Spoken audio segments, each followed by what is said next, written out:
मदन मोहन का टीला देखा है? इस टीले पे चढ़ करके एकांत में दोपहर के समय खूब रोए कि भगवान मुझे वृंदावन वास दे दो। कहीं भी अगर एक कोने में मैं पड़ा रहूं, वृंदावन से कभी बाहर न जाऊं तो मेरा जीवन सार्थक हो जाए। प्रभु अब मैं रास के बिना नहीं जी सकता, अब मैं वृंदावन के बिना नहीं जी सकता। जब खूब रोए, घंटों रोए और रो करके सोचा कि अब चलो काशी चलते हैं। पुनः जैसा हमारा जीवन था तो जो ही उतरे तो एक छोटी सी इतनी बड़ी लाली गौर वर्ण की हमारा चला पकड़ा। दोपहर का समय था और बस ऐसे घूमने लगी चारों तरफ और बोले थी जाएगो बाबा जाएगो। तो हमारी तो कुछ समझ में नहीं आ रहा था क्योंकि भाव में एकदम उतरे थे। अचला छीना ऐसे चल दिया। जब आगे चले तो हमारे दिमाग में आया ये लाली क्या कह रही थी, जाएगो बाबा। हम ऊपर सोच के आए कि काशी जाना है, ये क्या, ये लाली क्यों। तब लगा यार श्री जी तो नहीं थी। फिर लौट के आए, हमें लगा कि किसी गोस्वामी की कन्या होगी। तो लौट के आए, वहाँ आस पास पूछा तो बोले यहाँ तो बाबा जी रहते हैं सब, तो यहाँ तो कोई। मदन मोहन का टीला देखा है? इस टीले पे चढ़ करके एकांत में दोपहर के समय खूब रोए कि भगवान मुझे वृंदावन वास दे दो। कहीं भी अगर एक कोने में मैं पड़ा रहूं, वृंदावन से कभी बाहर न जाऊं तो मेरा जीवन सार्थक हो जाए। प्रभु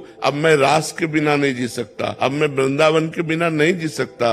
जब खूब रोए, घंटों रोए और रो करके सोचा कि अब चलो काशी चलते हैं। पुनः जैसा हमारा जीवन था तो जो ही उतरे तो एक छोटी सी इतनी बड़ी लाली गौर वर्ण की हमारा चला पकड़ा। दोपहर का समय था और बस ऐसे घूमने लगी चारों तरफ और बोले थी जाएगो बाबा जाएगो। तो हमारी तो कुछ समझ में नहीं आ रहा था क्योंकि भाव में एकदम उतरे थे। अचला छीना ऐसे चल दिया। जब आगे चले तो हमारे दिमाग में आया ये लाली क्या कह रही थी, जाएगो बाबा। हम ऊपर सोच के आए कि काशी जाना है, ये क्या, ये लाली क्यों। तब लगा यार श्री जी तो नहीं थी। फिर लौट के आए, हमें लगा कि किसी गोस्वामी की कन्या होगी। तो लौट के आए, वहाँ आस पास पूछा तो बोले यहाँ तो बाबा जी रहते हैं सब, तो यहाँ तो कोई